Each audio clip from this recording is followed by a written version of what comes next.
নমস্কার বন্ধুরা, সবরই রকমারিতে আপনাদের সবাইকে স্বাগত। আজকে আমি আপনাদের জন্য নিয়ে এসেছি করলার একটি সুস্বাদু রেসিপি। করলা তেতো বলে অনেকেই হয়তো খেতে চান না, কিন্তু আমার পদ্ধতি অবলম্বন করে যদি একবার এই রেসিপিটি বানিয়ে দেখেন তাহলে সবাই আঙুল চেটে খাবে। তো চলুন বন্ধুরা, পদ্ধতিটি আজকের রেসিপিটি বানানোর জন্য আমি এখানে 4টি করলা নিয়ে নিয়েছি। খুব ভালো করে জল দিয়ে ধুয়ে নিয়েছি। এরপর গাগুলোকে একটু সামান্য চেঁচে দিতে হবে, যাতে করে তেতো ভাবটা একটু কম হয়। কাঁটা কাঁটাগুলো থাকলে কিন্তু তেতোটা অনেক বেশি হবে। আর এভাবে ছোট ছোট চাকা চাকা করে কেটে নিতে হবে। আর একটু মোটা করে কাটাই ভালো, তা নাহলে যখন আমি সিদ্ধ করব আবার রান্না করব নইলে একটু ভেঙে যাওয়ার সম্ভাবনা থাকবে। এবার একটা পাত্রে জল নিয়ে করলাগুলোকে খুব ভালো করে হাত দিয়ে কষলে কষলে ধুয়ে নিতে হবে, যাতে করে এর মধ্যে কোনো গুঁড়ো ভাব বা ময়লা থাকলে সমস্ত পরিষ্কার হয়ে যাবে।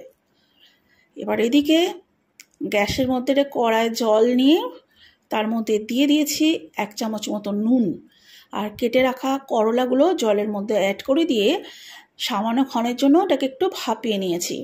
এবার জল ঝরিয়ে একটা পাত্রের মধ্যে তুলে রেখে দিতে হবে, খুব বেশি সিদ্ধ করার প্রয়োজন নেই।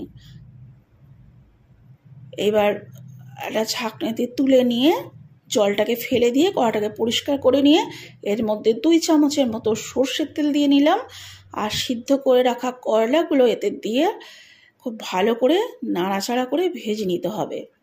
একটু লালচে করে হাই ফ্লেমে ভেজে নিলেই ভালো হয়। তো আমার ভাজা হয়ে গেছে, বেশ সুন্দর একটা কালারও চলে এসেছে। আমি ভাজা করলাগুলো একটা পাত্রের মধ্যে তুলে রেখে দেব। সমস্ত করলাগুলো আমি একটা পাত্রে তুলে রেখে দিয়েছি। আর কড়াটাকে পরিষ্কার করে আমি কড়ার মধ্যে দিয়ে দিলাম আরও 2 চামচের মতো সর্ষের তেল। একটা শুকনো লঙ্কা 2টো ভাগ করে দিয়ে দিলাম তেলে, আর দিয়ে দিলাম সাদা গোটা জিরে 1 চামচ। এবার খুব ভালোভাবে নাড়াচাড়া করে সামান্য কয়েক সেকেন্ডের জন্য ভেজে নিতে হবে, যাতে করে একটা সুন্দর গন্ধ এর মধ্যে থেকে আসে। এরপর দিয়ে দিলাম এর মধ্যে কুচনো পেঁয়াজ। 2টো পেঁয়াজ আমি ছোট ছোট করে কুচিয়ে রেখেছিলাম।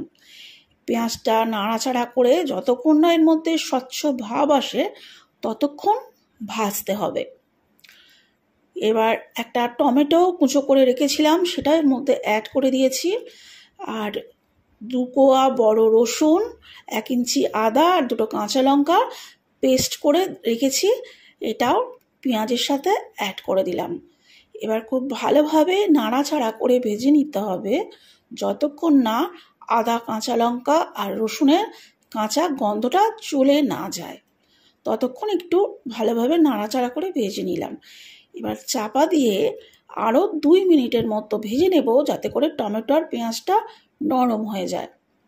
তার ঢাকা খুলে এবার দেখে নিচ্ছি যে টমেটো বেশ নরম হয়ে গেছে। এবার স্বাদ মতো নুন দিয়ে দিলাম। পুরো রান্নাটার মধ্যে যতটা নুন প্রয়োজন এই সময় দিয়ে নিতে হবে।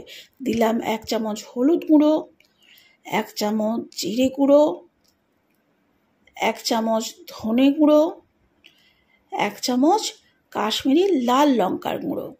এতে রান্নাটায় সুন্দর একটা কালার আসবে। এবার খুব ভালোভাবে নাড়াচাড়া করে মশলাটাকে একটু ভেজে নিতে হবে, আর যাতে মশলাটা পুড়ে না যায় তার জন্য এর মধ্যে দিয়ে দিলাম সামান্য জল। আবারও খুব ভালোভাবে নাড়াচাড়া করে মশলাটাকে একটু কষিয়ে নিতে হবে। এবার আবারও আমি চাপা দিয়ে দিলাম, যাতে করে টমেটো আর পেঁয়াজটা বেশ ভালোভাবে নরম হয়ে আসে। এবার দেখুন টমেটো পেঁয়াজ নরম হয়ে গেছে, মশলা থেকে তেলটাও ছেড়ে গেছে। আরও আমি ভালো করে আরেকবার নাড়াচাড়া করে সমস্ত মশলাটাকে মিশিয়ে নিলাম। এই সময়ের মধ্যে অ্যাড করে দিতে হবে টক দই। এখানে 2 চামচ টক দই ব্যবহার করেছি। টক দই আর মশলাটা ভালোভাবে একবার মিশিয়ে কষিয়ে নিলাম। এর মধ্যে দিয়ে দিলাম 1 চামচ চিনি আর 1 চামচ গরম মশলা। চিনিটা দিয়েছি যেহেতু টক দই ব্যবহার করেছি, রান্নাটা অতিরিক্ত টক যাতে না হয়ে যায় সেই জন্য স্বাদের ব্যালেন্সের জন্যই চিনিটা এখানে ব্যবহার করা হয়েছে। আর পারলে আপনারা একটু কসুরি মেথিও এই সময় অ্যাড করে দিতে পারেন। 2টো আলু সিদ্ধ করে রেখেছিলাম, হাতের সাহায্যে একটু স্ম্যাশ করে মশলার মধ্যে আলুটাকে মিশিয়ে দিলাম।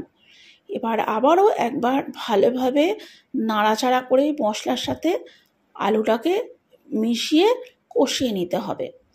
এবার ভেজে রাখা করলাগুলো এই সময় অ্যাড করে দিতে হবে।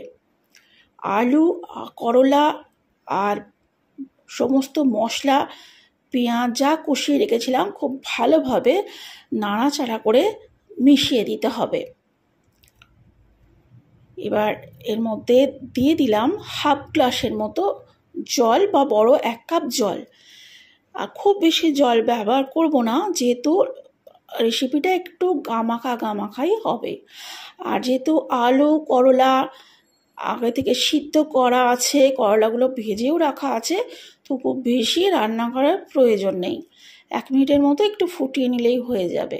দেখুন এবার জলটা বেশ শুকিয়ে এসেছে, গামাখা ভাব হয়ে গেছে, রেসিপিটা একেবারে কমপ্লিট হয়ে গেছে।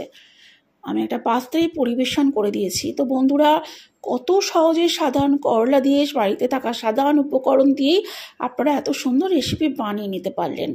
তবে ভালো লাগলে একটা লাইক দেবেন, কমেন্ট করে আপনাদের মতামত জানাতে ভুলবেন না।